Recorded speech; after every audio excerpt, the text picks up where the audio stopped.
Cari produk ANB Store, kaos, merchandise, atau buku.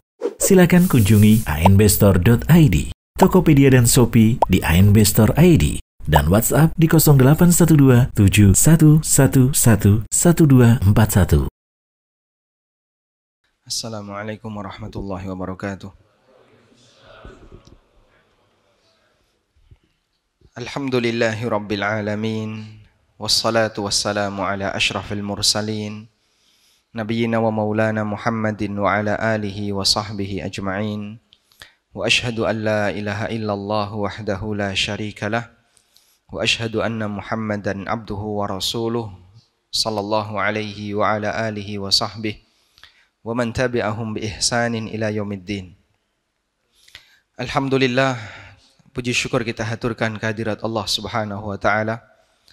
Di pagi hari ini kita bisa mengawali kegiatan kita, hari kita dengan sama-sama beribadah kepada Allah. Semoga Allah Subhanahu wa taala semakin menambah keberkahan atas aktivitas yang kita lakukan karena kita awali dengan mendekatkan diri kepadanya. Bapak Ibu yang kami hormati, manusia diciptakan oleh Allah dan mereka ditempatkan oleh Allah di muka bumi. Yang posisi bumi ini dijadikan tempat oleh Allah bagi Adam untuk menjalani hukuman. Sebagaimana yang ditegaskan oleh Hasan Al-Basri ketika beliau memberikan nasihat kepada Umar ibn Abdul Aziz rahimahumallah. Wa'lam anna ad-dunya daru dha'nin wa laysa bidari iqamatin wa innama unzila Adamu ilaiha uqubatan. Pahamilah bahwasanya dunia adalah tempat singgah sementara dan bukan tempat tinggal selamanya, dan sesungguhnya Allah menurunkan Adam ke muka bumi uqubatan, untuk menjalani hukuman. Sehingga bagian dari sunnatullah, kenikmatan apapun yang Allah sediakan di muka bumi ini pasti akan bercampur dengan musibah. Dan itu pun manusia ketika mau mendapatkan kenikmatan itu, dia harus mengupayakan sesuatu. Dia harus bekerja, dia harus bertransaksi, dia harus mencapekkan dirinya, melelahkan dirinya agar bisa mendapatkan sesuatu. Karena itu Allah Subhanahu wa taala sebutkan di surat apa yang dibaca oleh imam di rakaat yang kedua? Surat Al-Fatihah, surat Al-Balad. Allah Subhanahu wa taala berfirman, laqad khalaqnal insana fi kabad. Laqad khalaqnal insana fi kabad. Sungguh kami telah ciptakan manusia fi kabadin. Wa ma'nal kabad, dan yang dimaksud dengan al-kabad dalam ayat ini, ay laqad khalaqnal insana fi mukabadah, fi masyaqqah. Sungguh aku ciptakan manusia semuanya dalam posisi lelah. Karena semua manusia setelah Adam dan Hawa tidak pernah merasakan surga. Mereka dilahirkan di muka bumi dan hidup di muka bumi dan kemudian mati di muka bumi. Maka semuanya ketika ingin mengupayakan sesuatu penuh dengan perjuangan. Beda dengan manusia yang tinggal di surga, makhluk yang tinggal di surga, dia bisa mendapatkan kenikmatan, caranya gimana, Pak? Tinggal minta. Dan bahkan disediakan oleh Allah Subhanahu wa taala.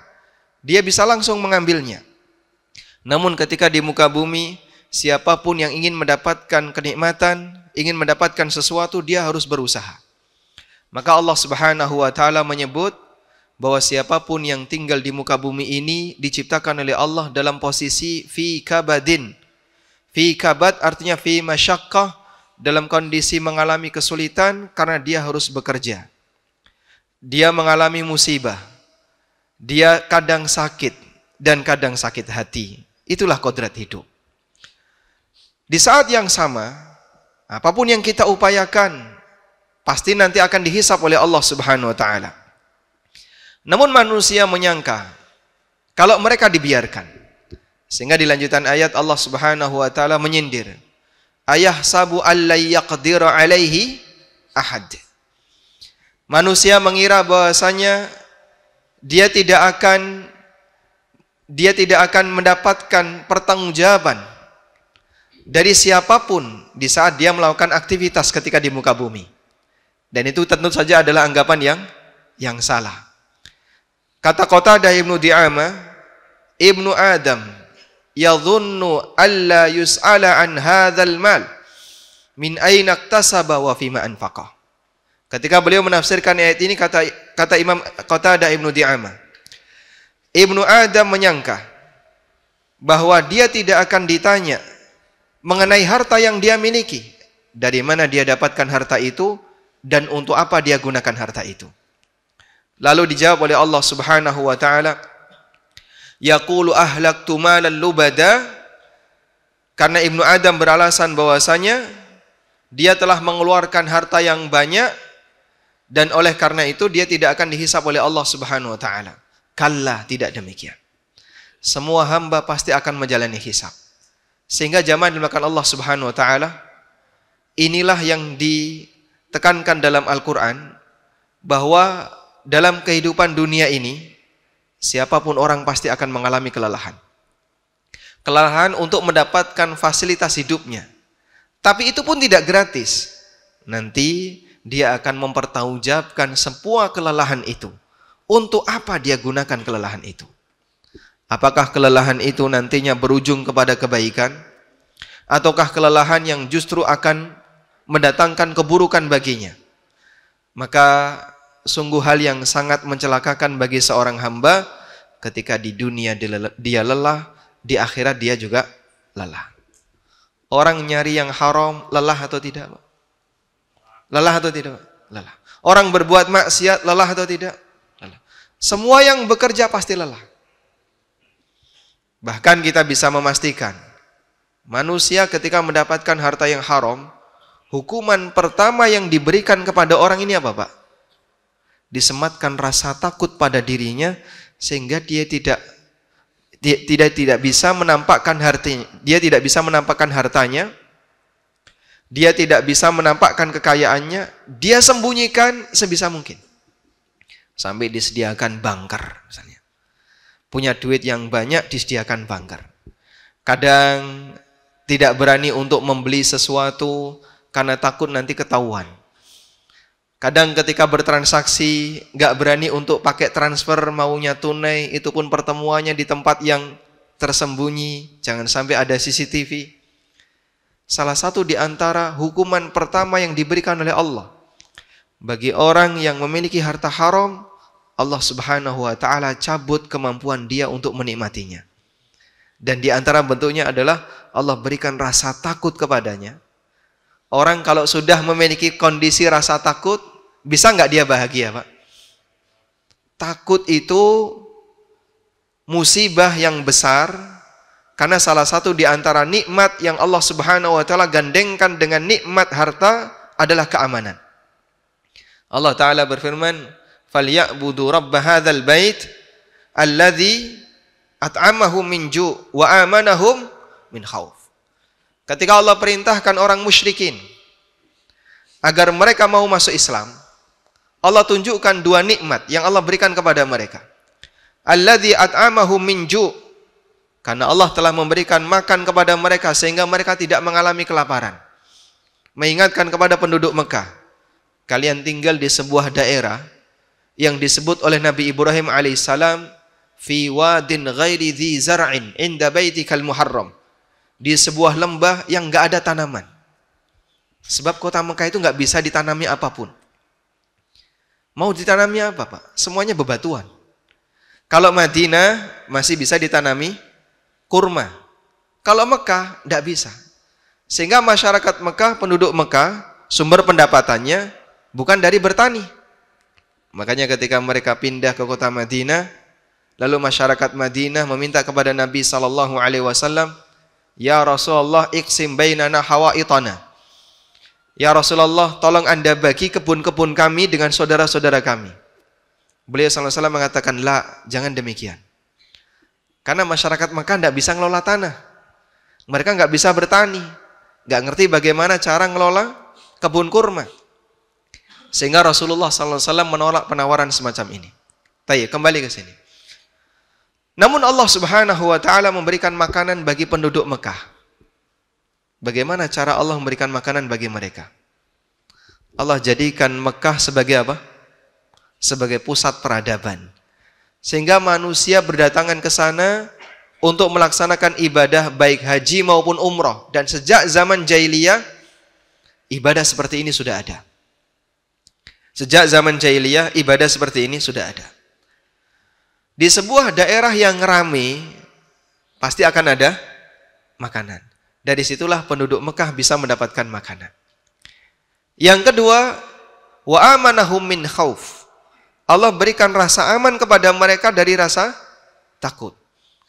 Sehingga mereka bisa melakukan praktek perdagangan di tempat yang jauh, ke arah Syam, ke arah Yaman, menempuh perjalanan berbulan-bulan, dan mereka tidak memiliki rasa takut. Kenapa mereka tidak memiliki rasa takut? Masyarakat di Jazirah Arab nggak berani ganggu penduduk Mekah kalau melakukan perjalanan dagang. Siapa yang berani ganggu penduduk Mekah ketika melakukan perjalanan dagang, terancam nggak bisa haji. Allah Subhanahu wa taala memberikan keamanan bagi mereka. Sehingga salah satu di antara nikmat besar yang diberikan oleh Allah kepada manusia adalah adanya rasa aman. Orang punya harta tapi dia tidak merasa aman, nggak bakalan bisa, Pak. Menikmati kopi nggak bisa dia. Menikmati makanan yang lezat nggak bisa. Karena hidupnya diliputi dengan ketakutan. Baik. Di kesempatan kali ini kita akan membahas tentang bagaimana kunci bisnis atau meneladani kunci bisnis para sahabat dalam berniaga. Sebenarnya judul ini untuk yang ketiga kalinya saya sampaikan dalam forum kajian. Dan rata-rata yang meminta tema semacam ini adalah panitia. Namun kalau kita perhatikan dari pembahasan masalah ini, ada dua kemungkinan yang dimaksud. Kemungkinan yang pertama adalah meniru cara bisnis para sahabat. Ini kemungkinan yang pertama. Kemungkinan yang kedua adalah meniru akhlak para sahabat dalam berbisnis. Yang dimaksudkan panitia yang mana, Pak? Yang pertama atau yang kedua? Ada panitia di sini? Benteng Banua, panitia enggak? Oh, bukan. Yang dimaksud panitia yang mana? Meneladani bagaimana para sahabat berbisnis atau meneladani akhlak para sahabat ketika berbisnis? Yang mana? Dua-duanya. Berarti kalau sahabat jualan kurma, antum jualan kurma. Sahabat jualan zabib, antum jualan zabib, gitu. Di zaman sahabat nggak ada sawit, Pak. Maka dagang sawit termasuk di antara praktek bisnis yang tidak punya bimbingan sunnah di masa silam. Sehingga tidak sesuai sunnah. Betul kayak gitu? Baik. Jamaah dimuliakan Allah Subhanahu wa taala. Kepentingan kita ketika kita melihat praktek yang dilakukan oleh para salaf sebenarnya lebih dekat kepada bagaimana cara beragama mereka. Sebab urusan manusia itu ada dua. Yang pertama adalah urusan dunia, yang kedua urusan agama. Urusan manusia di alam dunia ini ada dua. Yang pertama urusan dunia, yang kedua urusan agama. Kesempurnaan urusan agama diletakkan oleh Allah Subhanahu wa taala pada generasi pertama umat Muhammad sallallahu alaihi wasallam. Sedangkan melimpahnya kekayaan dunia diletakkan oleh Allah Subhanahu wa taala di generasi terakhir umat Muhammad sallallahu alaihi wasallam. Sehingga kalau kita diminta untuk mempertimbangkan mana yang lebih kaya dalam urusan dunia, yang lebih banyak fasilitas hidupnya dalam urusan dunia, generasi pertama atau generasi terakhir, Pak? Generasi terakhir, Pak. Sahabat tidak pernah merasakan AC, Pak. Mereka nggak pernah naik pesawat. Mereka tidak pernah mendapatkan fasilitas sebagaimana yang kita dapatkan di masa sekarang. Pakaian di masa itu masih sangat terbatas, sehingga orang kalau berpakaian rata-rata mereka hanya punya 3-4 pakaian, dan itu sudah disebut sebagai orang kaya. Fasilitas alat tulis di masa silam juga jarang. Makanya jarang sejarah di masa silam yang tertulis dalam kertas. Lebih banyak rata-rata dihafalkan. Ada cerita seperti ini, itu dihafalkan. Dan mereka menyampaikan kepada generasi setelahnya pakai sanad.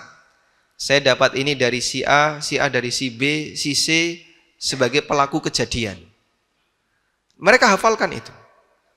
Karena mereka memiliki keterbatasan dalam alat untuk menulis.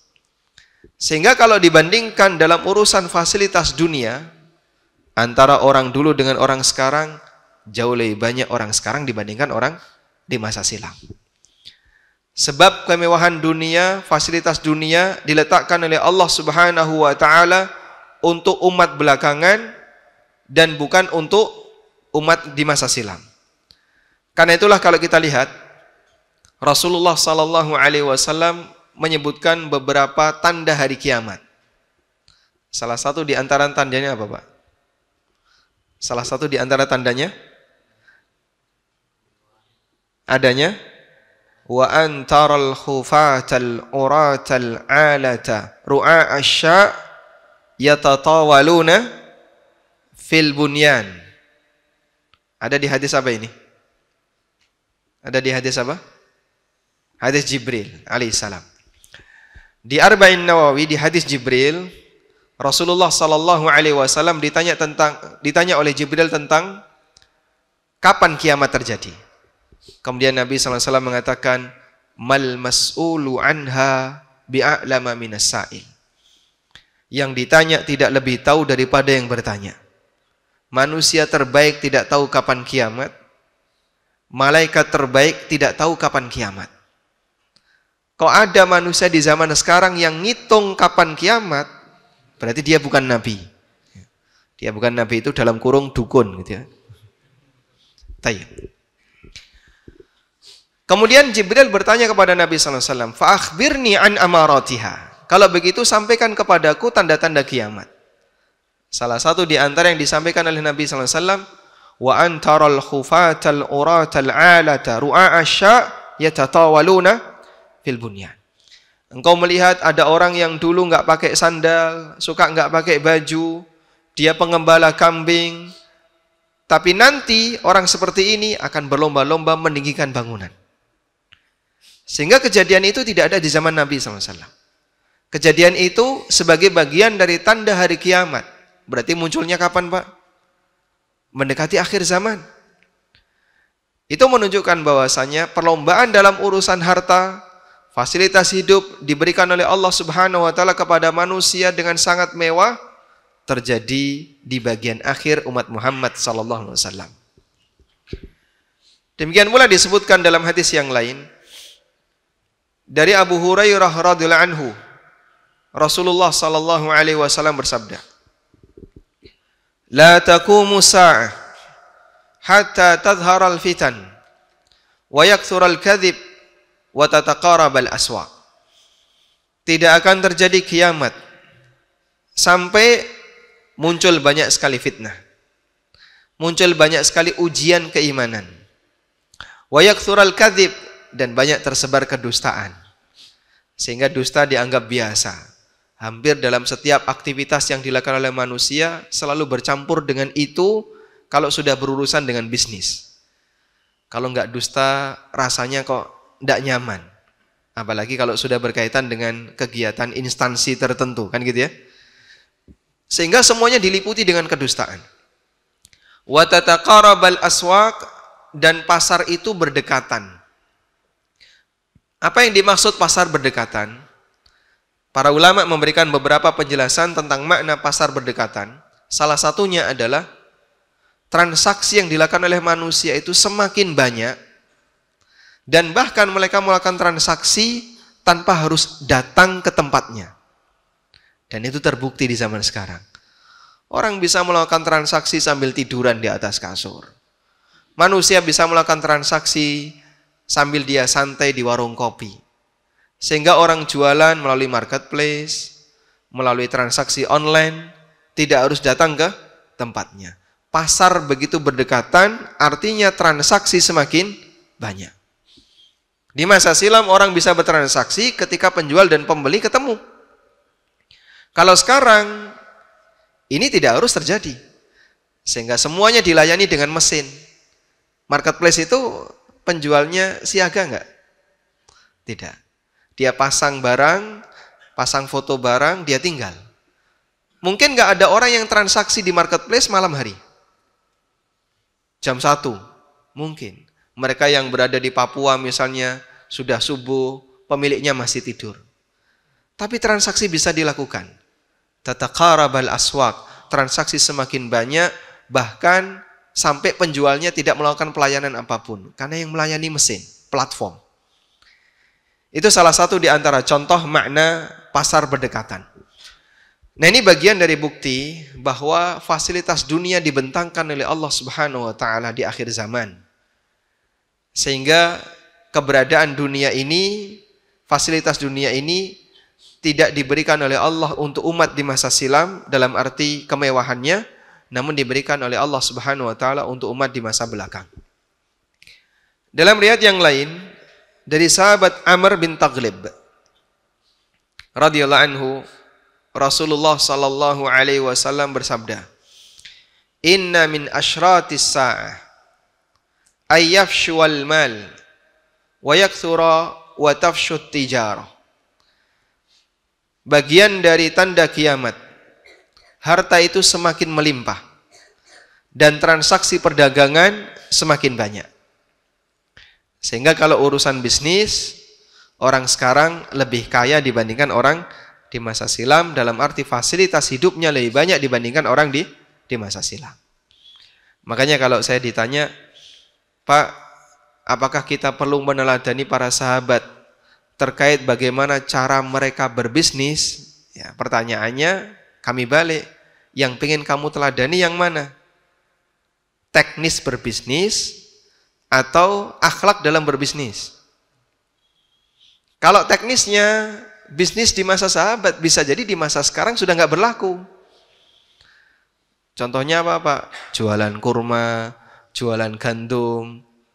Antum kalau membatasi itu, Masya Allah terbatas sekali. Dan itu pun jarang kita bisa mendapatkan bahan baku. Atau jualan sutra. Ada di sini jualan sutra? Jarang ya? Jarang. Karena praktek bisnis itu menyesuaikan kebutuhan masyarakat. Sehingga dulu masyarakat butuhnya ini, mereka praktek ini. Ketika masyarakat tidak begitu butuh, transaksi itu jadi berkurang. Kita biasanya banyak melakukan transaksi kurma kapan? Ramadan. Begitu selesai Ramadan, Pak, Idul Fitri plus sekian, sudah mulai surut itu penjualan kurma. Karena orang berpikir butuh kurma pas Ramadan saja. Karena ini bukan makanan pokok yang kita punya. Tayyib. Ini berkaitan dengan masalah skema bisnis yang dilakukan oleh para sahabat. Namun kalau kita berbicara urusan yang kedua apa, Pak? Urusan agama. Kesempurnaan agama ini diletakkan oleh Allah Subhanahu wa taala fis sadril awwal min hadhil ummah. Kesempurnaan agama ini diletakkan oleh Allah Subhanahu wa taala di generasi pertama umat ini. Maka agama yang paling sempurna, tingkat ketakwaan yang paling tinggi siapa? Dimiliki oleh para sahabat. Ada banyak sekali dalil yang menunjukkan hal itu. Di antaranya firman Allah Subhanahu wa taala di surat Al-Baqarah. Allah berfirman, "Fa in amanu bimithli ma amantum bihi faqad ihtadaw." Kalau mereka mau beriman sebagaimana imannya kalian wahai para sahabat, faqad ihtadaw, tentu mereka akan mendapatkan petunjuk. Sehingga ayat ini dijadikan oleh Allah sebagai standar, atau para sahabat dijadikan oleh Allah sebagai standar iman yang paling ideal. Iman yang paling ideal. Artinya bagaimana cara beragama yang paling ideal adalah cara beragama yang dilakukan oleh para sahabat. Di bagian inilah Allah Subhanahu wa taala jadikan sebagai syarat. orang bisa disebut dapat hidayah kalau dia ngikuti cara beragamanya sahabat. Fa in amanu bimithli ma amantum bihi faqad ihtadaw. Kalau mereka beriman sebagaimana cara imannya kalian. Kalian di sini siapa? Waktu ayat ini turun, siapa yang mendengarkan? Para sahabat. Faqad ihtadaw, maka mereka dapat petunjuk. Ibnu Qayyim rahimahullah menyebutkan, mafhum dari ayat ini, makna kebalikan dari ayat ini, fa illam yu'minu bimithli ma amantum bihi faqad dallu. Kalau manusia itu tidak beriman sebagaimana imannya para sahabat, maka mereka akan tersesat. Sebagaimana orang yang beriman dengan imannya para sahabat dapat petunjuk, maka orang yang tidak beriman dengan imannya para sahabat berarti dia tersesat. Ini dalil bahwasanya sahabat dijadikan oleh Allah Subhanahu wa taala sebagai standar manusia yang terbaik dalam urusan agama. Sebab yang namanya perintah itu butuh contoh. Orang ketika diperintah itu butuh contoh. Kalau saya diperintahkan untuk A yang benar itu bagaimana? Tirulah X. Butuh contoh. Dan Allah Subhanahu wa taala jadikan para sahabat sebagai standar contohnya. Subhanallah. Dan masih banyak pujian yang lainnya, seperti misalnya firman Allah Subhanahu wa taala, as-sabiqunal awwalun minal muhajirin wal ansar walladzina taba'uuhum bi ihsan radhiyallahu anhum wa radu'an. Para as-sabiqunal awwalun, orang-orang yang masuk Islam pertama kali. Lalu Allah sebutkan siapakah mereka? Minal muhajirin wal ansar, yaitu para kaum muhajirin dan ansar.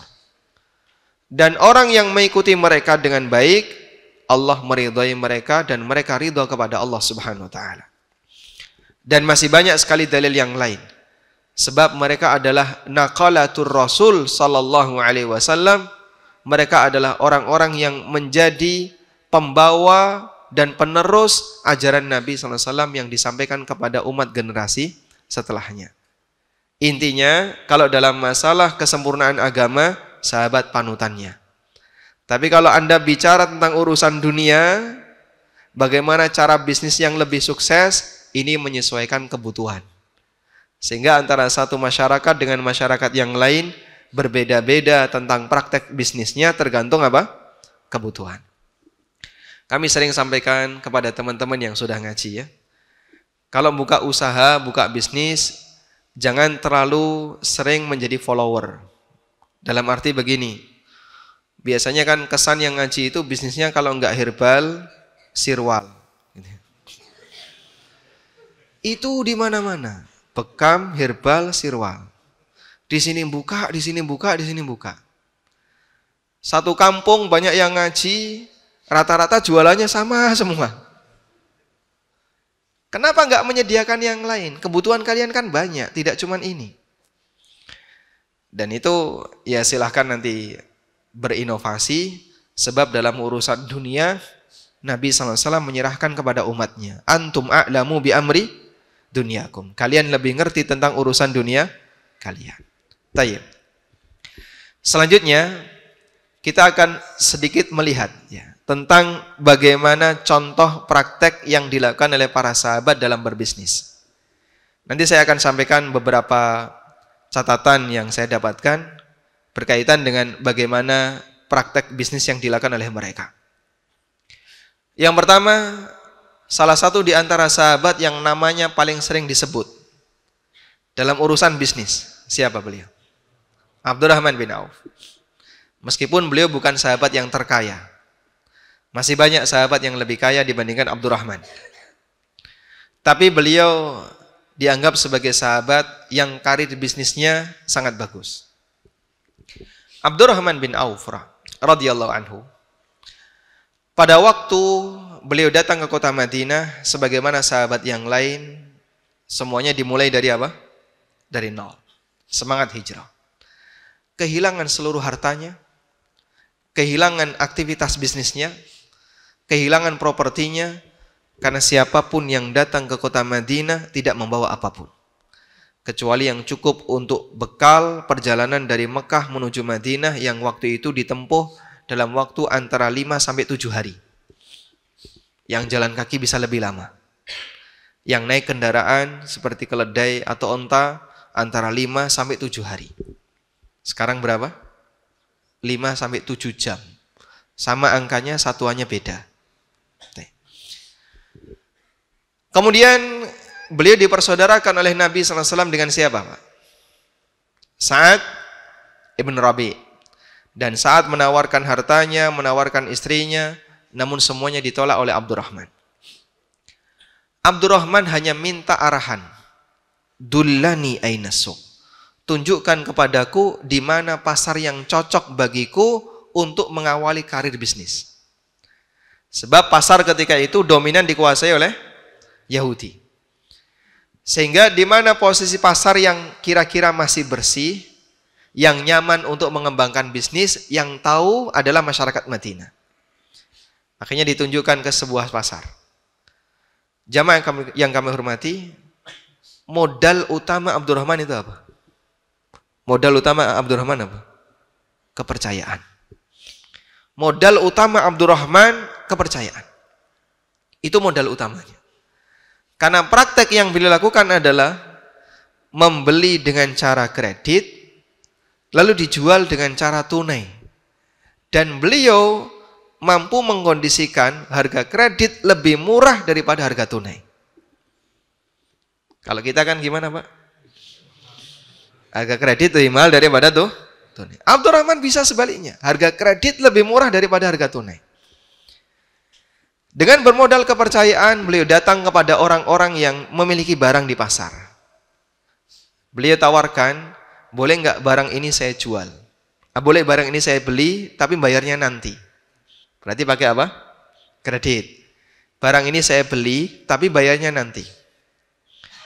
Karena penjualnya percaya, diserahkan. Iya silahkan. Kesepakatan deal harga sekian. Dibawalah barang itu oleh Abdurrahman. Lalu beliau cari konsumen yang masuk pasar.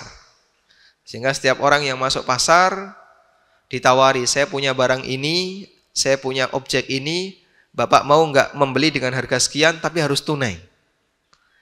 Beliau bisa menjual dengan harga yang lebih mahal. Sehingga ini yang tadi saya maksudkan, beliau membeli dengan cara kredit, menjual dengan cara tunai, dan dari situ beliau bisa mendapatkan margin. Masya Allah. Terus seperti itu Abdurrahman mengawali karir bisnis. Maka posisi pedagang di sini sebagai apa, Pak? Hanya memindahkan dari satu tempat ke tempat yang lain, tapi dari situ beliau bisa mendapatkan keuntungan. Makanya di masa para sahabat, pedagang itu diberi nama dengan apa? As-Simsar. Di masa para sahabat, pedagang itu diberi nama dengan sebutan As-Simsar. Salah satu di antara pedagang di masa silam mengatakan, kunna nusammas samasir. Kami dulu diberi nama oleh masyarakat dengan para simsar. Simsar artinya apa? Calo, makelar. Kami dulu disebut oleh masyarakat dengan makelar. Fasammana Rasulullah sallallahu alaihi wasallam bismin ahabbu ilaina minhu. Lalu Nabi SAW memberi nama kepada kami dengan nama yang lebih kami sukai. Beliau memanggil, ya ma'syarat tujjar. Wahai para at-tujjar, wahai para pedagang. Sehingga dulu mereka disebut simsar, oleh Nabi SAW disebut tajir. Dan istilah ini kan yang sekarang membanggakan ya. Salah satu di antara cita-cita banyak mahasiswa jadi tajir. Baik. Nah, jamaah dimulakan Allah, Abdurrahman seperti ini prakteknya. Bermodal kepercayaan. Lalu beliau pindahkan barang dari satu tempat ke tempat yang lain. Melalui itu Abdurrahman bisa mendapatkan margin, bisa mendapatkan keuntungan. Makanya modal yang paling penting dalam bisnis adalah kepercayaan. Kamu kalau ingin dipercaya oleh supplier, ingin dipercaya oleh konsumen, jaga baik-baik kejujuran dalam berbisnis. Karena orang kalau sudah nggak jujur, biasanya mulai ditinggalkan. Tayyib. Ini contoh yang pertama. Kemudian contoh yang kedua adalah praktek bisnis yang dilakukan oleh sahabat Zubair ibnu Awwam. Siapa beliau? Zubair ibnu Awwam, siapa beliau? Sepupunya Rasulullah SAW. Apa hubungannya dengan Abu Bakar? Menantunya Abu Bakar As-Siddiq, karena beliau dinikahkan dengan siapa? Asma bintu Abi Bakar. Zubair bin Awwam radhiyallahu anhu termasuk di antara pedagang. Dan saat beliau berdagang, beliau itu banyak dititipi orang. Saya titip uang, saya titip ini, titip ini. Titip itu bagi Zubair beban. Tapi beliau ingin membantu orang ini. Ada orang yang titip kepada Zubair senilai harta tertentu, ada yang titip uang, ada yang titip barang, dan seterusnya. Dan bagi Zubair, titip itu beban. Karena orang yang dititipi, ketika dia menerima titipan, berarti statusnya apa? Sebagai al-amin, orang yang mendapatkan amanah. Harus dijaga dengan baik, tidak boleh teledor, karena kalau teledor, jika hilang atau rusak, maka dia harus ganti rugi. Maka Zubair merasa ini kalau titip saya nggak nyaman. Akhirnya disampaikan kepada orang yang titip itu gini aja, barangmu saya utang jadi milikku dan nanti akan saya bayar. Sehingga beliau tidak menerima akad titipan, tapi beliau lebih memilih utang. Ada orang yang titip uang, sudah gini aja, ini saya utang ya. Kalau ini saya utang, maka boleh saya gunakan. Sekarang saya tanya, apa bedanya antara wadiah dengan utang? Apa bedanya antara wadiah dengan utang? Di sini pengusaha ada berapa, Pak? Yang pengusaha angkat tangan. Pengusaha atau karyawan, Bapak? Pengangguran. Biar nggak ditanya ya. Yang pengusaha. Pengusaha, Bang? Wadiah. Wadiah nggak boleh diambil manfaatnya. Kalau wadiah nggak boleh dimanfaatkan, kalau utang boleh dimanfaatkan, begitu? Uangnya bisa digunakan apa saja. Berarti kalau begini ya, si A titip mobil di si B, diserahkan kuncinya, STNK-nya, BPKB-nya. Yang terakhir jangan ya, berbahaya. Diserahkan kunci sama STNK. Karena si A mau umroh. Lalu dia memberi izin kepada si B, Bapak kalau mau pakai silakan. Itu wadiah atau utang? Wadiah.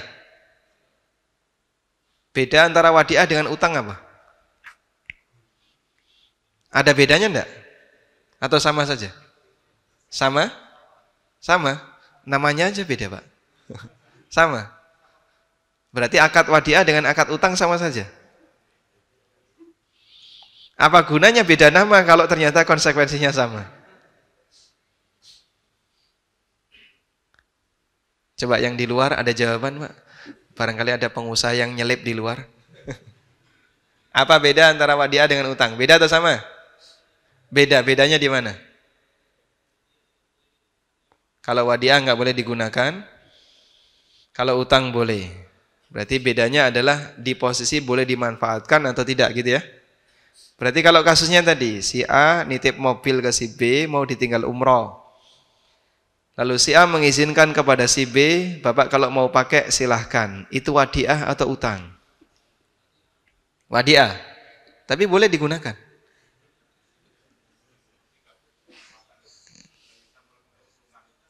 Sebatas izin. Gimana? Yang bisa mendapatkan keuntungan. Berarti dimanfaatkan untuk nge-grab itu enggak boleh ya? Enggak boleh. Apalagi untuk ngangkut sawit ya. Kata kunci perbedaan antara wadiah dan utang lebih tepatnya adalah perpindahan hak milik. Ya. Jadi bukan pemanfaatan ya, tapi perpindahan hak milik.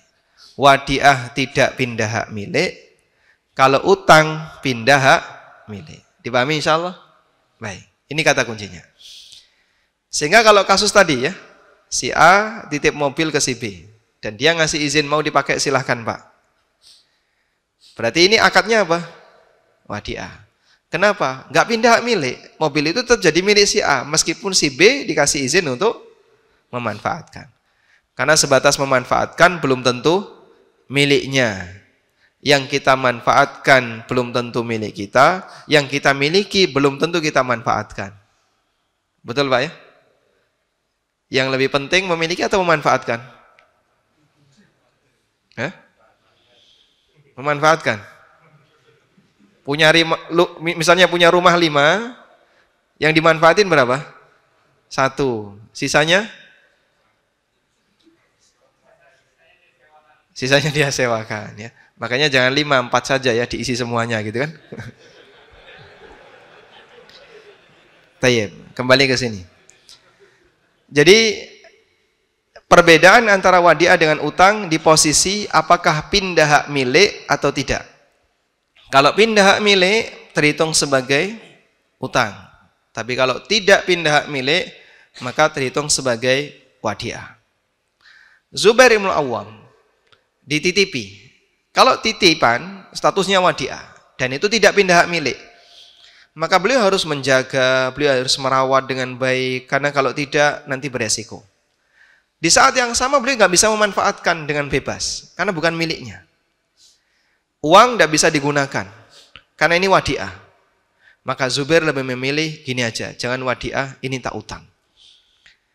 Beliau milih seperti itu.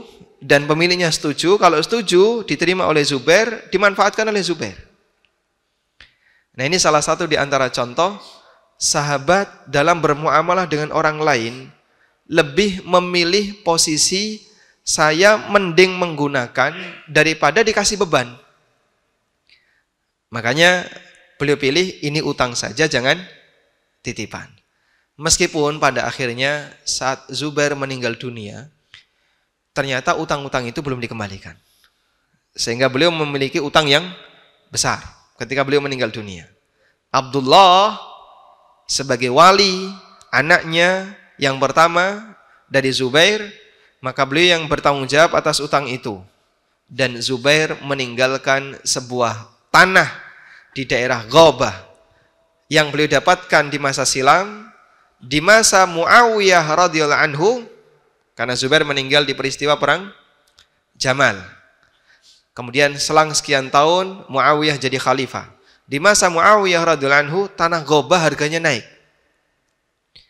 Dan dari tanah Ghabah itulah kemudian dijual sampai akhirnya berhasil dipakai untuk nutupi utangnya Zubair bin Awwam dan masih ada sisa yang digunakan untuk warisan. Imam Bukhari rahimahullah menyebutkan kisah ini dalam sahihnya dan beliau kasih judul bab Barakatu Malil Mujahid. Bab keberkahan hartanya mujahid. Karena Zubair bin Awwam dikenal sebagai mujahid. Beliau termasuk orang yang banyak berperang. Dan hartanya berkah. Yang dulu beliau punya utang banyak sampai mati. Lalu kemudian Allah subhanahu wa ta'ala berikan harta berupa tanah Ghabah. Dan itu bisa menutupi seluruh utangnya. Kasus yang ketiga. Ini terjadi pada sahabat Jarir bin Abdillah. Terjadi pada sahabat Jarir bin Abdillah. Sahabat Jarir bin Abdillah radhiyallahu anhu termasuk di antara sahabat yang dibaiat oleh Rasulullah sallallahu alaihi wasallam untuk memberikan nasihat kepada seluruh muslim. Nasihat kepada seluruh muslim. Apa makna nasihat? Apa makna nasihat? Angkat tangan. Apa makna nasihat, Dek? Oh, enggak jadi angkat tangan ya. Apa makna nasihat?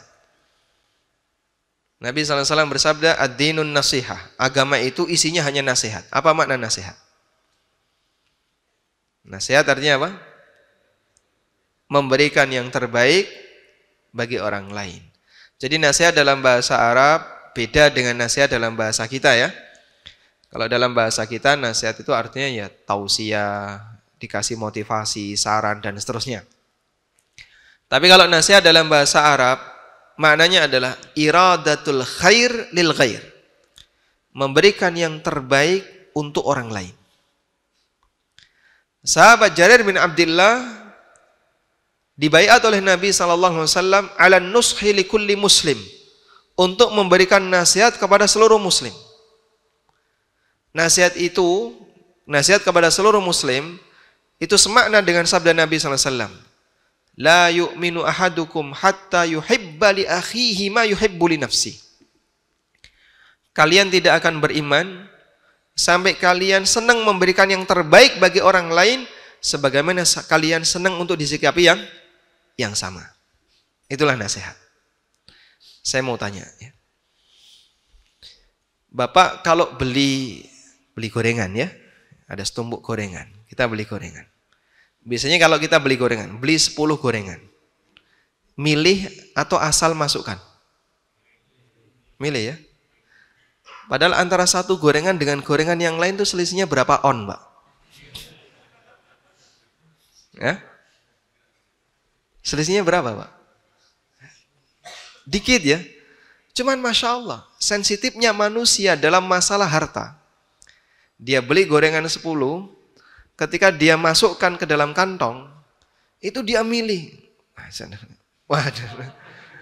Cek ukuran, Pak ya. Masya Allah. Selisihnya berapa? Anda kalau sebagai penjual, kemudian barang Anda digituin, mau nggak? Kabeh dipegang-pegang. Dimek-mek kata orang Jawa ya. Subhanallah. Kalau kita tidak mau disikapi seperti itu, maka jangan menyikapi orang lain seperti itu. Selesai Anda beli, buka dompet. Berapa bang? 10.000. Ada 4 lembar 10.000. 10.000 yang baru, masih mulus. Ya. 10.000 yang agak lama, 10.000 yang lecek, dan yang terakhir sobek-sobek. Yang Anda kasihkan ke pembeli yang mana? Yang mana Pak? Yang paling kuno kan gitu ya, yang paling tua. Yang sobek-sobek. Anda kasihkan yang sobek-sobek. Padahal nilainya sama atau beda? Sama. Kalau penjualnya lihat, dia berharap ngasih yang mana Pak? Dia berharap dikasih yang mana? Dikasih yang baru. Tapi kita kasihkan yang paling jelek. Kalau pakai prinsip an-nasihah, Bapak berikan yang terbaik untuk orang lain. Tapi berat ya? Berat enggak? Berat, Masya Allah. Makanya hadis tadi ya, la yu'minu ahadukum hatta yuhibba li akhihi ma yuhibbu li nafsi. Kalian tidak akan beriman sampai kalian senang untuk memberikan sikap yang terbaik bagi orang lain sebagaimana kamu senang disikapi yang sama. Maka kalau kamu nggak senang disikapi seperti itu, jangan menyikapi orang lain seperti itu, dan seterusnya. Demikian pula ketika kamu senang disikapi A, maka berikan sikap kepada orang lain dengan A. Anda sopan, kami segan. Anda segan, kami sopan. Dibalik ya. Sehingga prinsip seperti itu dijaga. Jarir bin Abdullah radhiyallahu anhu. Pernah satu ketika beliau menyuruh budaknya untuk membeli seekor kuda. Dapatlah seekor kuda dan ditawar oleh budaknya, anggap misalnya berhasil ditawar di angka 300 dirham. Lalu sang budak ini meminta kepada penjualnya, mari kita menuju sahabat Jarir, nanti Tuan Jarir yang akan membayarnya. Berangkatlah mereka kepada Tuan Jarir. Sesampainya di tempat Tuan Jarir, sang budak menyampaikan, Tuan tinggal bayar, kami tadi sudah menawar deal di harga 300 dirham. Sebelum dibayar, Jarir bin Abdullah memperhatikan kuda ini. Ini kalau harga 300 kayaknya nggak cocok. Penjual sudah ketakutan, mau ditawar berapa lagi ini? Wong sudah deal di harga 300. Boleh nggak kalau saya tawar 400? Masya Allah. Dinaikin Pak. Oh ya silahkan, terserah Tuan. Sebentar dulu. Kalau saya tawar 500 gimana? Auto yes dia. Langsung yes dia. Ditawar dengan harga yang lebih mahal, sampai kurang lebih di harga 800. Sehingga ditawar dengan harga yang jauh lebih mahal. Bisa jadi itu di atas dari penawaran awal. Karena Jarir melihat kuda ini terlalu bagus di harga 300. Nggak pantas kalau dihargai sekian. Maka beliau naikkan sesuai dengan kualitas barangnya. Beliau lebih paham untuk menilai daripada penjualnya. Masya Allah. Bapak kalau menemukannya, barang yang mahal, tapi karena penjualnya nggak ngerti, dijual murah. Kira-kira gimana? Diborong. Jangan sampai tahu ini orang. Hadza laisa min hadis salaf. Praktek seperti ini bukan prakteknya salaf. Sehingga kalau Anda tahu ini barang yang mahal, sampaikan, Pak, ini sebenarnya mahal Pak barang Bapak. Kok Bapak jual setengahnya? Iya toh Mas? Iya ini mahal ya Pak. Ya sudah nggak apa-apa, saya pokoknya jual murah saja. Alhamdulillah saling ridho. Setelah kita memberitahu. Makanya dalam transaksi, semakin keterbukaan itu dilakukan, semakin berkah. Kunci keberkahan dalam transaksi adalah keterbukaan. Rasulullah sallallahu alaihi wasallam bersabda dalam hadis riwayat Muslim, al-mutabayi'ani bil khiyar ma lam yatafarraqa. Penjual dan pembeli masing-masing punya hak khiyar selama keduanya belum berpisah. Penjual dan pembeli masing-masing punya hak khiyar selama keduanya belum berpisah. Lalu Rasulullah SAW mengatakan, fa in sadaqa wa bayyana. Kalau keduanya saling jujur dan saling terbuka, burika lahu fi bai'atihima. Maka transaksinya akan diberkahi. Dan keterbukaan itu tanggung jawab penjual sekaligus pembeli. Penjual punya tanggung jawab terbuka pada posisi apa? Kalau ada yang cacat pada barang, wajib diceritakan. Ada bagian apa yang kira-kira punya kepentingan pembeli terhadap barang ini, sampaikan. Sehingga jangan disembunyikan. Ya. Misalnya ya, terkadang kan ada cacat yang susah sekali untuk dilihat ya. Ada mobil, sasisnya patah Pak. Pernah kecelakaan sampai patah. Karena kan biasanya terus apa Pak? Dilas, bukan ganti sasis ya. Dilas sampai nggak kelihatan. Jarang yang namanya pembeli kok ngecek sampai sasis tuh Pak. Sehingga saat seperti ini, Anda sebagai penjual, kewajibannya apa Pak? Jelaskan. Apa yang kira-kira pembeli punya kepentingan, dan dia harus tahu, wajib untuk diceritakan oleh penjual. Baik. Ada kendaraan yang disebut sebagai kendaraan cacat mental. Aneh-aneh ini ya.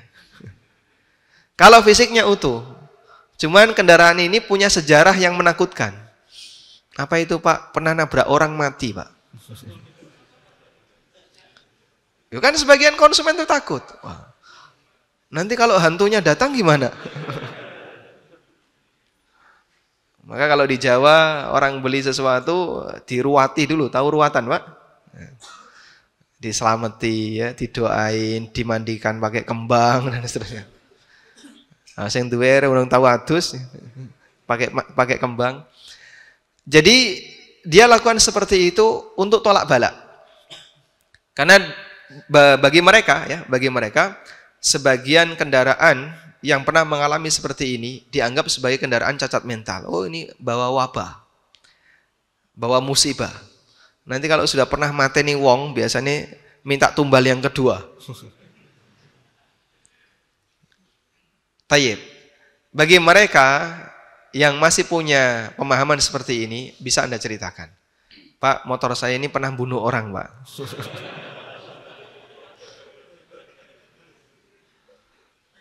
Dulu pernah mengalami kecelakaan yang ditabrak mati misalnya ya, ceritakan. Itu salah satu contoh keterbukaan yang menjadi tanggung jawab penjual. Pembeli punya nggak tanggung jawab keterbukaan? Punya. Contohnya apa Pak? Kayak tadi. Anda melihat barang ini istimewa, harusnya harganya mahal. Tapi ternyata dijual dengan harga yang murah. Penjualnya nggak ngerti, sampaikan, ceritakan. Pak, ini seharusnya harga normalnya 5 juta. Bapak jual 3 juta. Nanti Bapak rugi, naikin dulu. Kalau dia ridho, tetap di harga 3 juta, setelah Anda beritahu, lanjutkan. Karena dia sudah saling ridho. Itulah yang dimaksud dengan transaksi mabrur. Itu yang dimaksud dengan jual beli mabrur.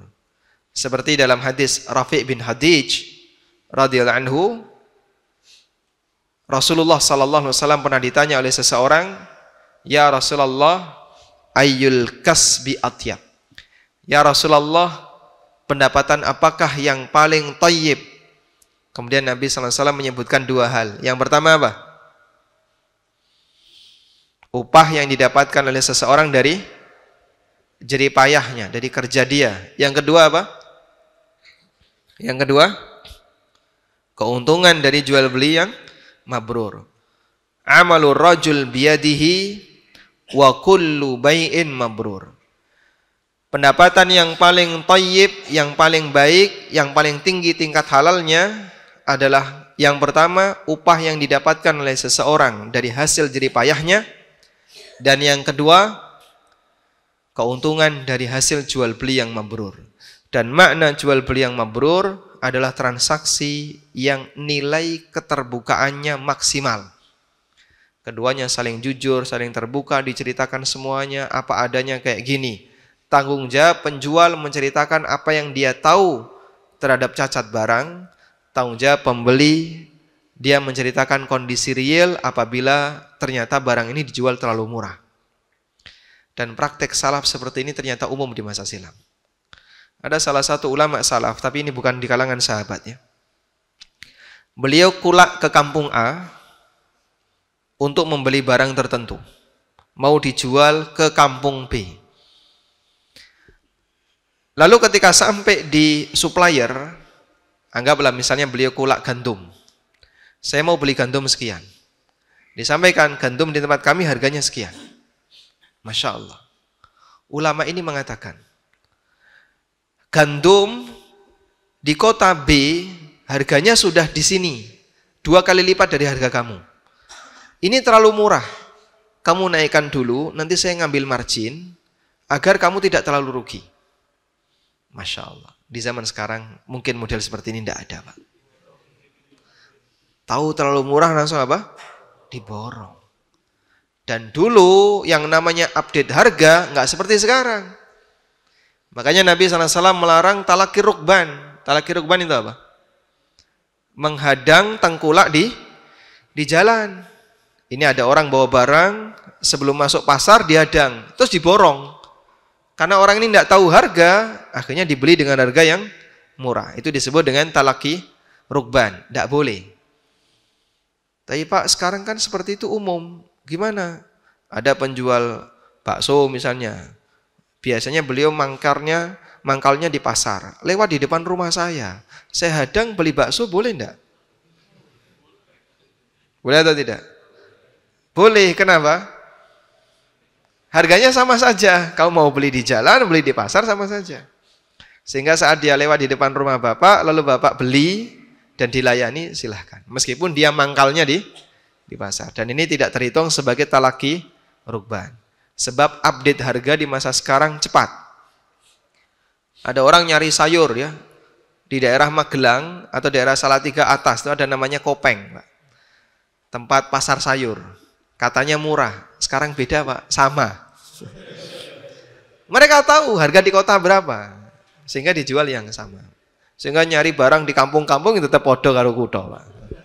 Wallahu taala alam. Cukup insyaallah. Sampai jam berapa, Ustaz? Sampai jam 9 itu belum sarapan ya. Antum kan belum sarapan, kita sama. Baik. Cukup insyaallah sampai di sini. Oh, baik.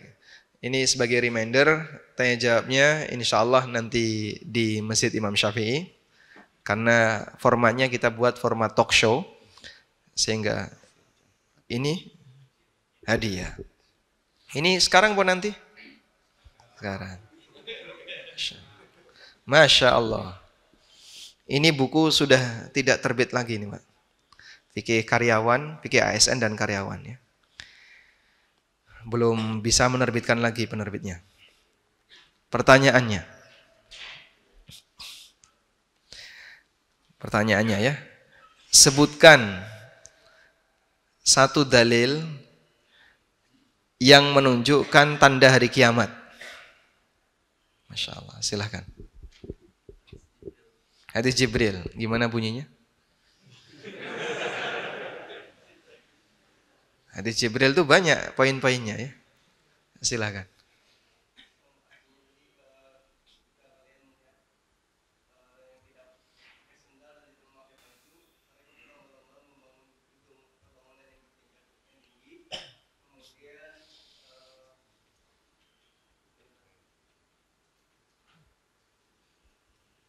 Kemudian tadi hadis Jibril, mungkin hadis Mikail ada? Satu itu aja. Masya Allah, barakallahu fikum, dapat ya. Silakan Pak, titip ini. Buku ini juga belum terbit lagi ya, Kode Etik Pengusaha Muslim. Bagaimana interaksi yang ideal ketika seseorang menjadi seorang pengusaha Muslim? Interaksi ideal antara dia dengan dunia. Kita bahas di buku ini. Pertanyaannya. Apa dalil bahwa sahabat adalah standar terbaik dalam agama ini? Siapa duluan? Ayo, Masya Allah, silahkan.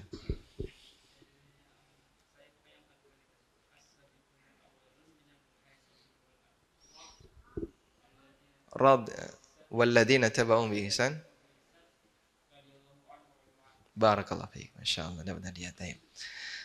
Selanjutnya, buku tentang pasar muslim dan dunia makelar.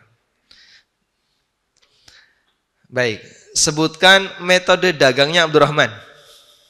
Nah, silahkan Mas.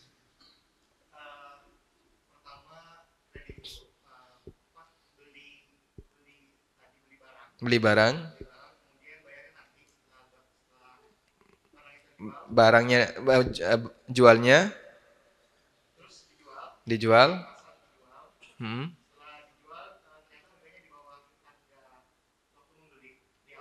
Rugi dong. Baik. Modal beli apa?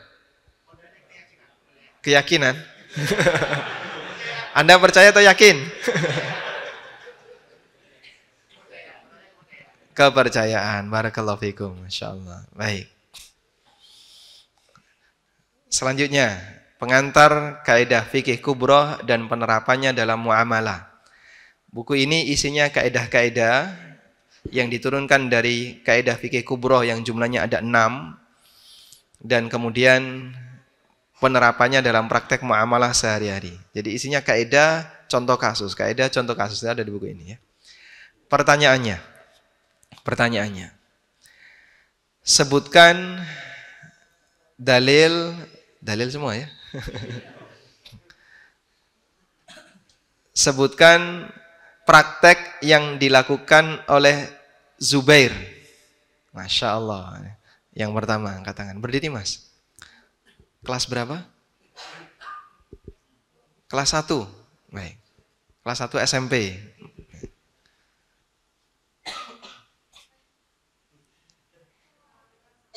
Gimana? Coba dibuka maskernya biar jelas.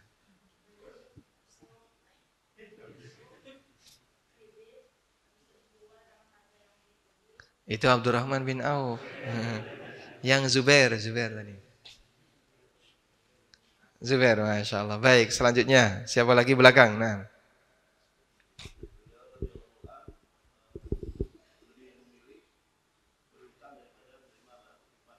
Kenapa alasannya? Baik, karena menerima amanah itu lebih berat ya. Sehingga lebih milih utang, ini jadi tanggung jawab saya sepenuhnya, boleh dimanfaatkan, gitu ya. Apa beda antara utang dengan wadiah? Masya Allah, barakallahu fiik, dapat ya. Ada yang hadir dari tempat paling jauh. Palangkaraya. Mana Palangkaraya? 1. Yang lain 2, 3. Banyak ternyata, nggak jadi ya. Dari Tanjung. Lebih jauh. Tapi sudah dapat hadiah.